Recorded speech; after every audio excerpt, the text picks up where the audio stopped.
At the start of the millennium, the film which would have made someone profoundly excited about the state of the motion picture medium was Park Chan-wook's Oldboy, a title which remains one of the most riveting, filmic, imaginative, and radical of all narrative films of this century thus far, and it is difficult to imagine many titles sufficiently competing even at this moment in time.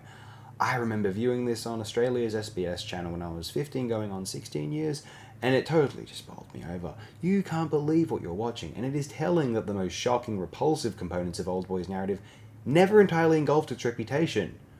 Perhaps the hallway fight scene overshadowed the rest of the film to some extent, but this was to be completely understood. That scene was so magnificent, and if it served to lure new viewers toward a film that they might never witness otherwise, then it is to be only celebrated, I would propose. It is somewhat easy to imagine Oldboy being defined by, oh bro, you'll never believe what happens in this movie, man, for shock value or what have you. And I'm sure it was reduced to such in some context during the 2000s, or even to this day.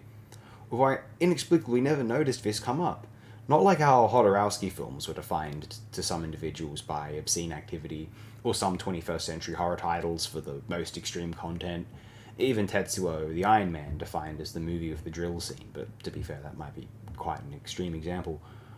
Oldboy is arguably the greatest film of the entire 2000s decade, along with, say, Michael Snow's Corpus Callosum, Mamoru Oshie's Ghost in the Shell 2 Innocence, Rolf de Heer and Peter Jiggear's Ten Canoes, how about Michael Mann's Miami Vice, David Lynch's Inland Empire, or hey, Naoki Kato's About Q.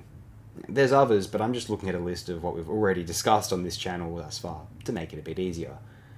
Thanks everyone, have the best year, week, day of your life thus far.